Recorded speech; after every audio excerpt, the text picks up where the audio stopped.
संतोष एक खूबसूरत सूफी कहानी है। एक बहुत अमीर आदमी, अत्यधिक अमीर, जीवन से ऊब गया क्योंकि वह सभी सुखों, सभी खुशियों को जानता था जो पैसे से खरीदी जा सकती हैं, लेकिन वे वास्तव में संतोषजनक नहीं थे। वह अभी भी प्यासा था, वह अभी भी किसी प्रामाणिक चीज का भूखा था। वह साधु संतों से पूछताछ कर रहा था, और वे जो कुछ भी कह सकते थे। उसने उनके अनुष्ठान, पूजा, प्रार्थना की कोशिश की और कुछ भी काम नहीं आया। एक संत हताश होकर, क्योंकि यह आदमी उसे बार बार उसके दुख के बारे में प्रताड़ित कर रहा था, समय बीत रहा है, जीवन सीमित है, और आप किस तरह के संत हैं? आप मुझे सही रास्ता नहीं दिखा सकते, और मेरे पास इसे समर्पित करने के लिए 24 घंटे हैं। मुझे पैसे या कुछ भी कमाने के लिए काम करने की जरूरत नहीं है। मेरे कोई बच्चे नहीं हैं, और मैंने इतना पैसा कमाया है कि यह कम से कम 10 जन्मों के लिए पर्याप्त है। संत ने उसे एक सूफी गुरु के पास भेजा, जो थोड़ा पागल समझा जाता था, और जिसके पास कई संत अपने शिष्यों को भेजते थे जब वे उनसे छुटकारा पाना चाहते थे। लेकिन वह पागल सूफी गुरु तो पागल ही दिखता था, उनमें अत्यधिक विवेक था। धनी व्यक्ति ने एक बड़ा थैला लिया, उसे हीरे, माणिक, पन्ने और नीलमणि से भर दिया, और उस सूफी के पास गया जो एक पेड़ के नीचे बैठा था।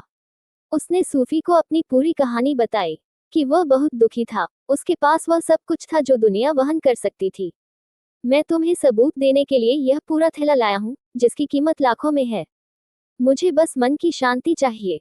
सूफी ने कहा, मैं इसे तुम्हें दे दूंगा, तैयार हो जाओ। अमीर आदमी ने सोचा, यह आदमी अजीब लगता है। मैं बहुत सारे संतों के पास गया हूँ, कोई भी इतना जल्दी नहीं था, और किसी ने भी मुझे इसे देने का वादा नहीं किया था। उन सब ने कहा, go through this ritual, this worship, this prayer, this meditation, work it out yourself. This is the only man, perhaps, they are right that he is insane. He is saying, तैयार हो जाओ, मेरा समय बर्बाद मत करो। तो उसने झिझकते हुए कहा, ठीक है, मैं तैयार हूँ। लेकिन वह बहुत डरा हुआ था, हालांकि वह मानसिक शांति पाने के लिए आया था। और जब उस आदमी ने कहा कि वह तैयार है, तो सूफी गुरु ने उसका बैग उठाया और भाग गया। ये छोटी छोटी गलियों वाला एक छोटा सा गांव था जिससे सूफी भली भांति परिचित थे। और वह अमीर आदमी कभी भागा नहीं था। वह सूफी गुरु के पीछे चिल्लाते हुए दौड़ा, मुझे धोखा दिया गया है। यह आदमी कोई साधु नहीं है, वह पागल नहीं है, वह बहुत चालाक है। लेकिन वह सूफी को पकड़ नहीं सका क्योंकि वह इतनी तेजी से जा रहा था और गांव में कई मोड़ ले रहा था। बूढ़ा आदमी मोटा था, फूल रहा था, पसीना आ रहा था, रो रहा था, और पूरी भीड़ हंस रही थी। उसे समझ नहीं आ रहा था कि ये लोग क्यों हंस रहे हैं और कोई मदद नहीं कर रहा। लेकिन गांव जानता था कि वह आदमी पागल नहीं था, वह अति पागल था। उनके अपने तरीके थे। आखिरकार वह अमीर आदमी उसी पेड़ के पास पहुंच गया। सूफी बहुत आगे पहुंच गए थे, वह वहां बैग लेकर बैठा था, और वह अमीर आदमी चिल्ला रहा था, गालियां दे रहा था। सूफी ने कहा, ये सब बकवास बंद करो, ये थैला ले लो। उस आदमी ने तुरंत बैग ले लिया और सूफी ने पूछा, आप कैसा महसूस कर रहे हैं?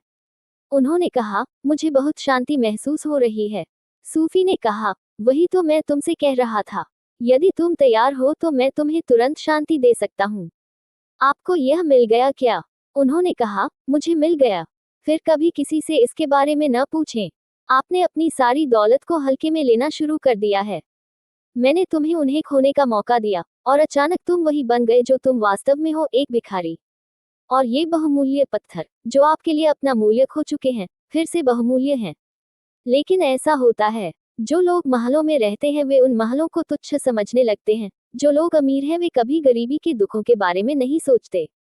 जिन लोगों को गुरु मिल जाता है वे उसे हल्के में लेने लगते हैं कि कुछ करने को नहीं है। आपको केवल प्रश्न पूछना है और आपका गुरु इसका उत्तर देने के लिए वहां मौजूद है।